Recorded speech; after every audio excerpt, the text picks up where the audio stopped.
कहानी एक ऐसे घर से जहां शादी का माहौल है, लेकिन टेंशन और शांति इतनी कि शादी का घर किसी जंग के मैदान जैसा दिख रहा था।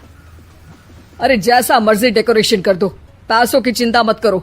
इतना पैसा जब लड़के वालों को दे दिया तो फूल वालों को देने में मुझे क्या दिक्कत है? अरे धीरे बोलो ना, साफ लग रहा है कि फ्रस्ट्रेटेड हो। अरे तुम तो चुप ही रहो। एक बेटी संभाल नहीं पाई।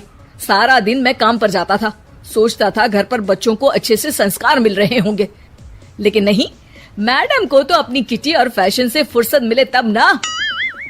माँ चुपचाप वहां से चली जाती है। समझ में नहीं आता कि आखिर शर्मा खानदान में हो क्या रहा है। कल तक चिड़िया सी फुदकने वाली शीना की शादी यूं अचानक एक मोटे काले लड़के से क्यों हो रही है? शीना कमरे में हाथ में गुड़िया लिए बोलती है, मेरे साथ जो हो रहा है ठीक हो रहा है। तुम तो सब जानती हो, साहिल मेरे लिए भगवान है। अब जब वो ही नहीं मिला तो फिर कोई भी हो, जिंदगी ही तो जीनी है, जी लेंगे। बाहर शीना की बुआ किसी से बात करती है। अरे मोटा नहीं, उसे तो खाते पीते घर का कहते हैं। अब ओबेरॉय का नाम भी किसी को बताने वाली बात है। उनका इकलौता लड़का तो करोड़ों की सामी तो है ही। अरे हमारी शीना बिटिया तो रानी बनेगी, रानी। इन सब के बीच कहीं कोने पर शीना हाथ में मेहंदी सजाए बैठी थी और आंखों में आंसू सजाए। और वो समय भी आ जाता है जब शीना मंडप के नीचे हाथ में वरमाला लिए खड़ी होती है, लेकिन तभी अफरा तफरी मच जाती है। कोई कहता है, अरे लड़के की माँ को हार्ट अटैक आ गया। अरे अच्छी खासी थी, कैसे हो गया? अरे कहते हैं ना, किसी किसी लड़की के पैर अच्छे नहीं होते। हो सकता है कि मनहूस है ये लड़की। शीना पास खड़ी सब सुन रही थी। फिर शीना अपने कमरे में आ जाती है। शादी ये कहकर नहीं होती कि लड़की मनहूस है। अब लगातार शीना के लिए लड़के देखने आते, लेकिन आस पड़ोस या किसी के कहने पर शादी हर बार टूट जाती।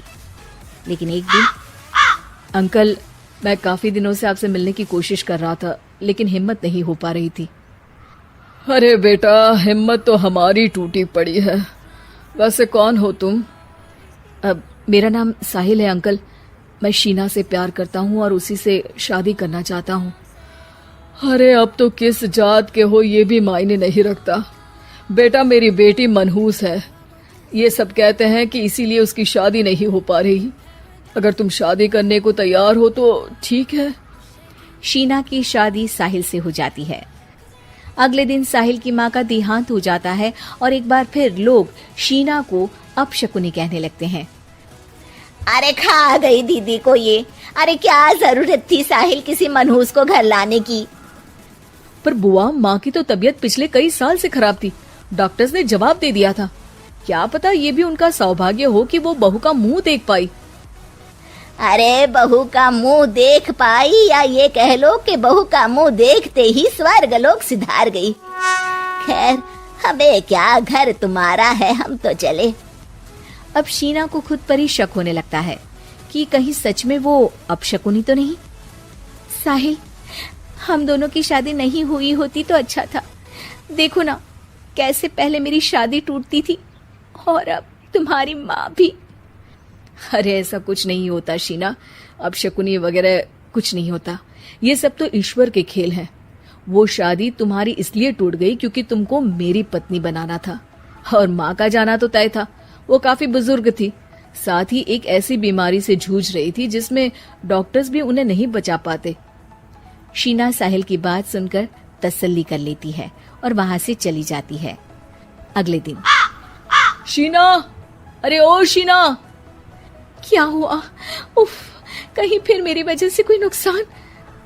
अरे नहीं नहीं शीना, तुम जानती हो, जिस प्रॉपर्टी के केस को हम बरसों से लड़ रहे थे उस पर फैसला आ गया, वो भी हमारे हक में। अब हम करोड़पति हो गए शीना। शीना शांत रहती है। अरे क्या हुआ? करोड़ पत्नी बनकर तुमको खुशी नहीं हुई? शीना की आंखों में पानी आ जाता है। चलिए जी, कुछ तो अच्छा हुआ मेरी जिंदगी में आकर आपके साथ।